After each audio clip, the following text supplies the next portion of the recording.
Ladies and gentlemen, like Judas who betrayed Jesus with only 30 pieces of silver, the 204 members of parliament yesterday betrayed their children, betrayed their constituencies, betrayed their voters, betrayed their nation, betrayed Gen Z. They voted to support the draconian finance bill. They carried the day and they were all over celebrating with wine, champagne, and whatnot. And now the bill waits the third reading on Tuesday. And without caring about the demonstrations that were taking place outside Parliament, everywhere throughout the country, the traitors voted with their stomachs. And I want to give a critical analysis about this kind of voting, this kind of house, because from all angles, this is a house of hyenas, this is a house of scavengers, this is a parliament of people who have lost direction. These people, by betraying their children, are worse than hyenas. Even if the hyena is so greedy, it does not eat its children. Even there is no animal that eats its children. But these guys chose to eat their own children. That is silver only. So, this guy, what they have done, or what awaits them, is total disaster. And like Judas, ambaye tumbo lake lipasuka, tunatarajia matumbo yao yatapasuka. Matumbo yatapasuka kutokana na vile ambavyo alifanya. One of the reasons why Jesus committed suicide is because of guilt.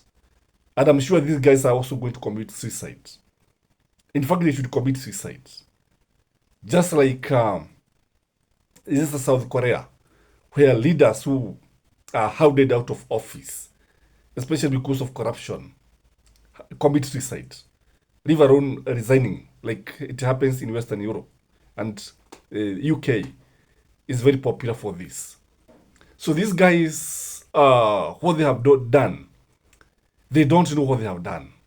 They only make the Gen Z generation to be more bold. In fact, wameweka petroli kwa moto pasi na kujua vile ambavyo walifanya, because they were daring a generation of youth who are hopelessly determined to do anything that it takes. I'm telling you, as I've always been telling you, pasi na kujua kile ambacho wanafanya. Sasa wamechokoza nyuki, wameshika mkia wa maba, wamegusa mkia wa maba, wamebusu nyuki, and the worker bees will actually bite them. They will sting them. And come 2027, they have a date with destiny. I can assure you, the cause for William Ruto must go. Ruto must go. Can only be louder. And these guys, I don't know who advises them. If they wanted to save William Samoei Ruto to complete his first term, you know, kama ni Uingereza, we could be saying that William Samoei Ruto is a half-term president.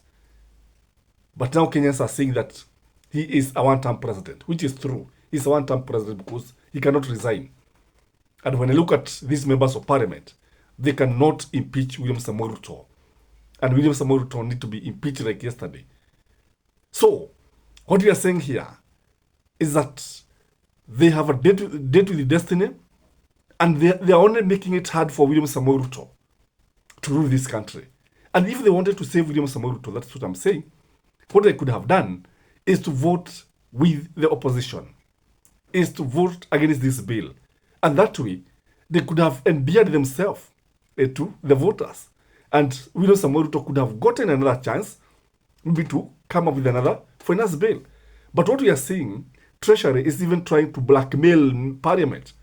Ati mnaambiwa sijui pesa za JSS zitatolewa, pesa za intern doctors zitaondolewa sasa, pesa za polisi, za jeshi. This is blackmail.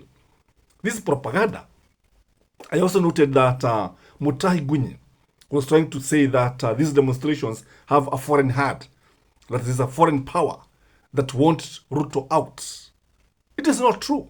These are propaganda machines that are now being employed by the government. So what these people did, like Judas, who committed suicide, they have committed a political suicide. Like Judas, who sold Jesus for only 30 pieces of silver, they have sold their country to the dogs. They have told us they don't care. And I'm telling you, these people will have nowhere to hide. They are going to get it rough in their constituencies. When addressing public, they'll have a hell of time. They'll have restless youth. They'll be shouted down. They'll walk with their head down. They'll have no face. Because you see, nobody is going to listen to them. They are traitors from Oago. Ni wasaliti kabisa, wasaliti wa watu, wasaliti wa watoto wao, wasaliti wa taifa lao, wasaliti wa bunge. What they are telling Kenyans is that, as I've always been saying, that most members of parliament in UDA are William Samoei Ruto's workers. They represent William Samoei Ruto. They don't represent the voters. And they meet the wrath of Kenyans. I'm telling you, even before they came out of parliament, their names were circulating all over the social media, the print media. And if you look at the daily today, or the papers today, their names are there, written very clearly, that these are the traitors, the 2 or 4 traitors who betrayed this nation, who betrayed their children, who have no time for our children, who want to devour a nation, who want to have their names written in bad books of history. Anyway, from all Argos, they have failed us. They have killed our past. They are busy killing the present and the future of their children and of this nation, and even of the future generation. They don't care.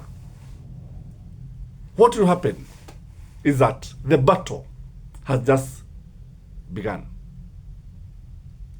Mambo sasa yamechacha. Mambo bado. Moto wa ari utawaka. What they did is wrong in my view. What they did should not have happened. Yes, this is a country of democracy where the majority carry their day.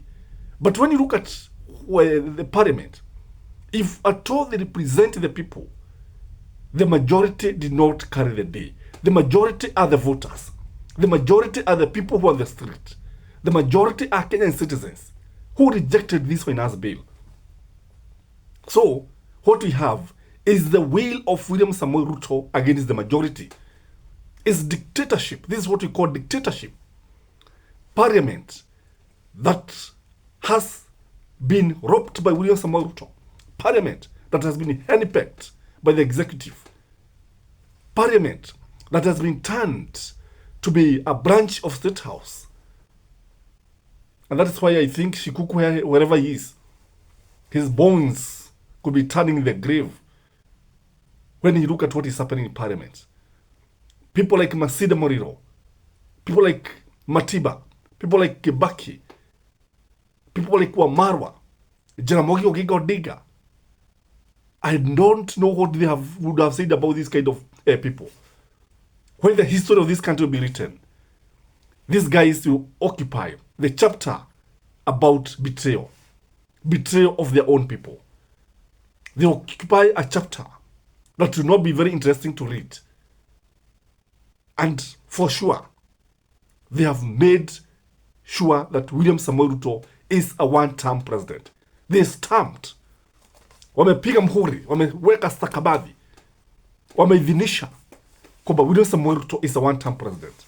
And I'm telling you, these demonstrations will be unrelentless. They are not ending anytime soon. The debate about the finance bill may end. The discussion about finance bill may end. But change is coming. After this, the youth, who I now believe are becoming bold every day, and the numbers is increasing every day, will come up again. They will rise. Na nitarudia yale maneno ambayo nimeyasema mara kwa mara. Siafu huwa vigumu kuwamaliza. Wakati ambapo wanatokea, vile vile mchwa, vile vile nyuki. Kubusu nyuki si kazi rahisi. Kukabiliana na mchwa si kazi rahisi. Nimesema wamegusagusa maba. Wamegusagusa mkia wa maba. Wameigiza mikono yao ndani ya mdomo wa simba. The youth is in charge. They are defending their parents. They are defending themselves. You know, this youth can see the way their parents are suffering. They have reached what we call the limit. Koba, if you push people to the edge, they have to react. And they have to react in a way that you don't like. What is William Ruto's game plan? Because I understand they were held up in meetings. The spring doctors were held up in meetings, wakiangalia vile ambavyo mambo yanaendelea, wakiwa wamepigwa na butwa, wakiwa na wasiwasi mwingi sana. I'm telling you that you find it tough. So, members of parliament who voted against this bill, kudos to them. Hongera kwenu. Mmefanya kazi nzuri. And I assure you, people like Gathoni wa Mushoba, tunaona. People like Babu Owino, tunawaona. Mnafanya kazi vizuri sana. You are standing with the people.